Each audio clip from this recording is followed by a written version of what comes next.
Friends, good morning. তোমরা সব কেমন আছো? আশা করি ভালো আছো। আমিও খুব ভালো আছি। আবারও চলে এসেছি নতুন একটা ব্লগ ভিডিও নিয়ে। আর তোমাদের ভিডিওর আগে একটা কথা বলে দিই, আমার রোজকার ব্লগ দেখতে চাইলে প্লিজ আমার চ্যানেলটাকে তাড়াতাড়ি সাবস্ক্রাইব করে দাও। আর দেখতেই পাচ্ছ আমি এখন নিচে চলে এসেছি, আর ঘুম থেকে অনেকক্ষণ আগেই উঠেছি। আজকে তো মা নেই, তাই জন্য মর্নিং ওয়াক করতে মানে রোডের দিকে যেতে পারিনি। তার জন্য আমাদের রাস্তাতে 10 পাক দিলাম। আমাদের রাস্তাটা বেশ বড়ই, এই মাথা থেকে ওই মাথা 10 পাক দিলাম, দিয়ে তারপর বাড়ি এলাম। বাড়িতে এসে আজকে এক্সারসাইজ করিনি, কারণ হবে না আজকে এক্সারসাইজ, কারণ আজকে বাড়িতে অনেক কাজ আছে। ঠাকুমা এখনও আসেনি, এখন 5:30 বাজে, ঠাকুমা এখনও আসেনি। এই যে গেট লাগানো, এবার ঠাকুমা আসবে। আর আমি ফুল তুলে নিয়ে এলাম।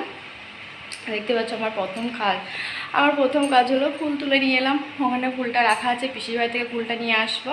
নিয়ে এসে ঘর দুয়ারটা মানে ঠাকুর ঘরটা পরিষ্কার করে মুছে নেবো। মুছে নেওয়ার পর তারপর স্নান টান করবো, তারপর কাটাকুটি আছে, অনেক কাজ আছে আজকে। টিপ না করে আমার পুরো ভিডিওটা দেখো আমি কি করছি সারাদিন আজকে একা হাতে।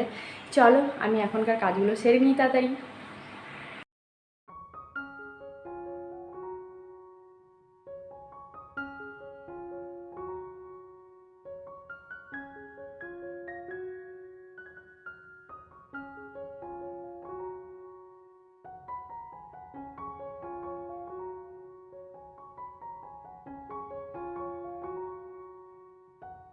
আমার সব কাজ কমপ্লিট হয়ে গেছে। আমি এবার স্নান করতে ঢুকবার। ঠাকুমা আজকে লেট এসছে, লেটুরি ঠাকুমা লেট এসছে, ঠাকুমা ঘুমিয়ে গিয়েছিল বলছে। আর আমি এবার স্নান করতে ঢুকবো। রান্না টান্না আছে, কাটাকুটি আছে। কি হ্যাঁ, একা হাতে করতে হবে, মা নেই। মা থাকলে ধরো কেটে দিত, মা নেই। চলো আমি এবার স্নানটা করে আসি, স্নানটা করে আবার দেখাবে। আর ঠাকুমা এখনই এলো, ঠাকুমা আস্তে আস্তে কাজগুলো করুক। চলো পুজো দিয়ে চলে এলাম। 8:30টার মধ্যে আমার পুজো দেওয়া কমপ্লিট হয়ে গেলে এবার একটু চাটা খাই। চাটা খেয়ে তারপর সবজি কাটতে বসবো। আর এখানে আমি সবজিগুলো সব নামিয়ে নিয়েছি, চলো দেখাচ্ছি সবজিগুলো। অনেক রকমের সবজি কাটবো বা দেখাবো। এখানে আলু ভাজাটা আগে চাপিয়ে দেবো, আমার বর মুড়ি দিয়ে খাবে। আগে আলু ভাজাটা চাপিয়ে দিই। চলো আমি চাটা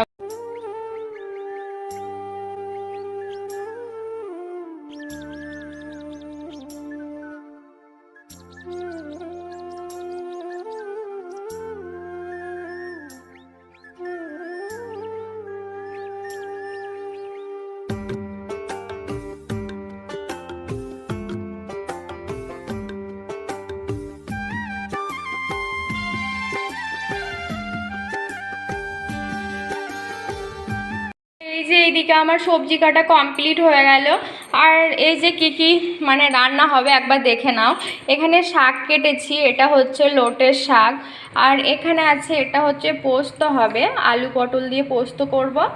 আর এখানে ডাঁটা সর্ষে হবে, আর কাঁঠাল ছেঁচকি হবে এইটা। আর এখানে আছে করলা ভাজা, আলু ভাজা, পটল ভাজা। আর এই যে এখানে আছে, এটা করব বেগুন ভাজা। আর এই যে এই একটা আলু কেটে রেখেছি, এটা সিদ্ধ করতে দেবো, কারণ শুধু টক করতে হয় বড়া আর মুসুরি ডাল দিয়ে, আম দিয়ে টক করতে হয়। তাই এই আলুটা সিদ্ধ করতে দেবো, বড়া দিয়ে আম দিয়ে টক হবে। এই যে আর এই যে এতগুলো কেটে নিলাম। এবার আমি ধীরে সুস্থে রান্নাটা চাপাবো, কারণ মা নেই যেহেতু, আস্তে আস্তেই করবো। আর ওইদিকে আমি মুড়ি খাবার বেড়ে নিয়েছি, মুড়িটা খেয়ে নিয়ে তারপর রান্নাগুলো একের এক করবো। আর চলো আমি একটু মুড়ি খেয়ে নিই, এখনও বাবা আসেনি। বাবা আসবে তারপর বাবাকে মুড়ি দেবো। আর মুড়ি বাবা যদি না খায়, পরোটা আছে কালকেকার পরোটা। কালকে সবাই লুচি খেয়েছে আর আমরা পরোটা করেছিলাম। আর আমি তেলের খাবার এখন ইগনোর করি, মানে তেল জাতীয় খাবার এখন আমি বেশি খাই না। আর বাবা বলেছিল যে আমি লুচি খাবো না, পরোটা করো, তাই জন্য পরোটা করেছিলাম। আর মা যেহেতু ধরো একবেলা খেলো, মানে দুপুরবেলায় শুধু খেয়েছে, তাই জন্য মা বলেছিল একবারে পরোটাই করো, পরোটাই খেয়ে নেবো। তাই জন্য কালকে পরোটা করেছিলাম।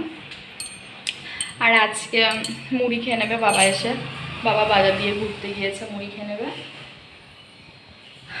আর এখানে নিয়ে আসলো আমার বর, সবজি নিয়ে আসছে। ওকে বারণ করলাম যে শুধু শাকটাকে এসব নিয়ে এসো, আবার দেখছি দেখো কী এনেছে।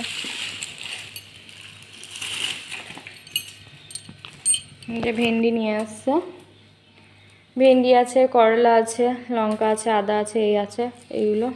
করলা ছিল কালকেকার, করলা ভাজা করলাম, আবার নিয়ে আসছে। আর চলো আমি এখানে মুড়ি বেড়ে নিয়েছি। আর এখানে রয়ে গিয়েছে কালকেকার পরোটা, সুজি।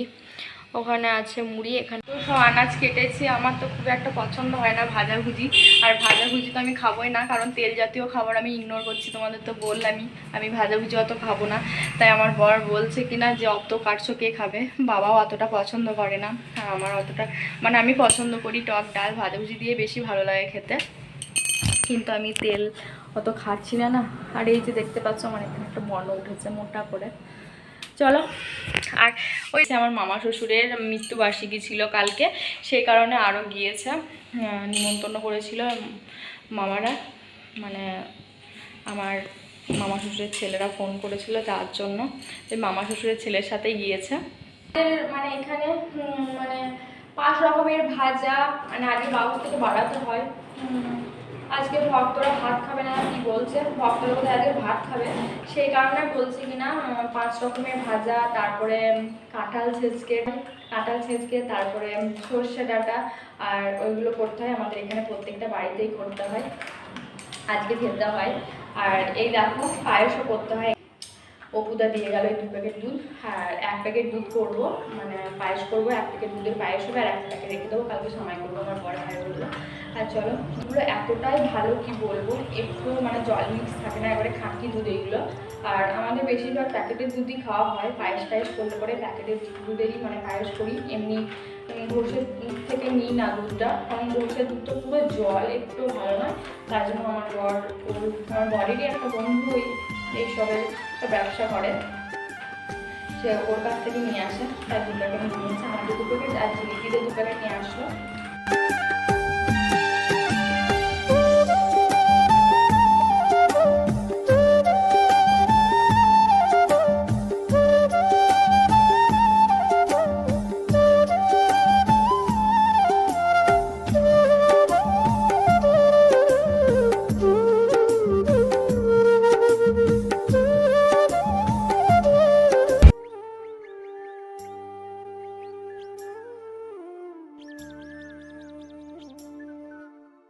আর এই যে এইদিকে আমার ভাতটা হয়ে গেল, ভাতটা আমি ফ্যান ঝরিয়ে নিই, আর ওইদিকে শাকটা হচ্ছে, আর ভাজাভুজির মধ্যে সবই হয়ে গিয়েছে, শাকটা হলে হয়ে যাবে, তারপর পোস্ত করব, ডাল করব, টক করব, এই করব। আর এইদিকে ডাঁটা ছেঁচকি হচ্ছে, ডাঁটাটা ভেজে নিচ্ছে, আর এই যে ডাঁটা ছেঁচকি চাপিয়ে দিয়েছে, এটাও হয়ে এসছে, সরষেটা দিয়ে ঢেকে দিলেই হয়ে যাবে।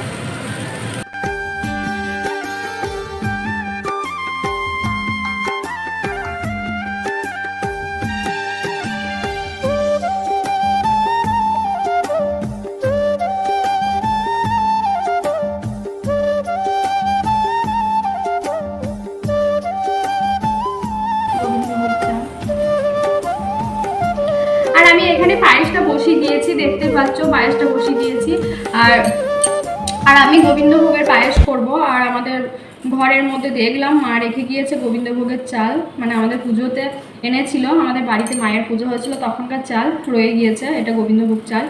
আর গোবিন্দভোগের চালের পায়েসটা হেভি লাগে খেতে, কি বলবো, তাই জন্য গোবিন্দভোগের চালের পায়েস করবো, আর বেশি দেবো না, একটুখানি, এটুকু। চলো দিদি, আর একটা কথা বলি, এই দুধের সঙ্গে একটু আমল দুধ দিলে পরে বেশ ভালো লাগে খেতে, পায়েসটা ভালো লাগে, মানে টেস্টি লাগে পায়েসটা খেতে। আর আমল দুধ যদি ওর সঙ্গে মিক্স করা হয়,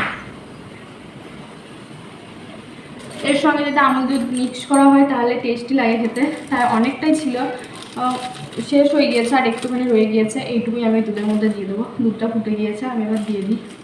আর আজকে খুব গরম করছে।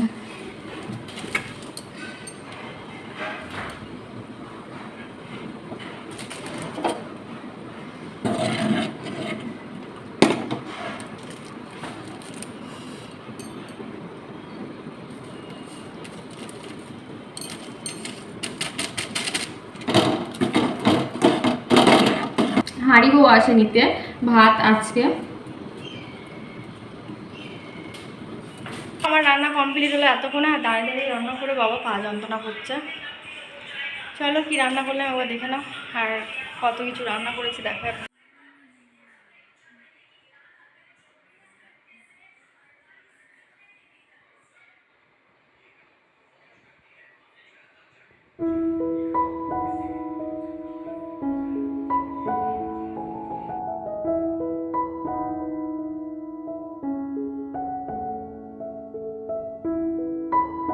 বাসন নিয়ে নিয়েছি, দেবো, ভাত বাড়াবো ঠাকুরকে। চলো আমি ভাতটা বেড়ে নিয়ে এবার হাতে ঠিক আছে নিয়েছি।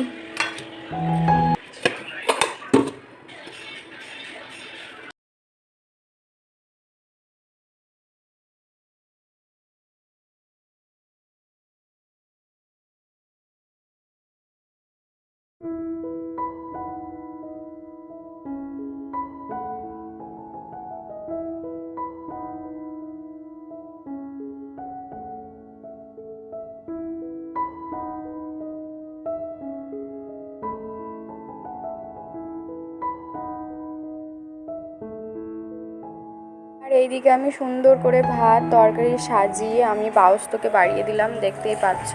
এবার দেব কি বলে ধূপকাঠি প্রদীপ ধরিয়ে দেখাবো।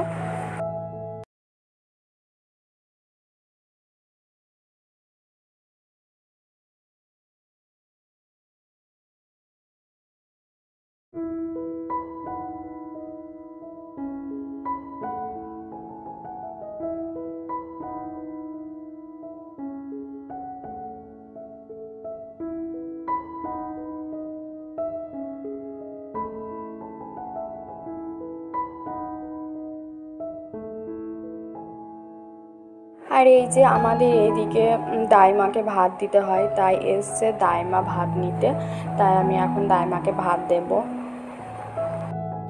বাড়তি দিন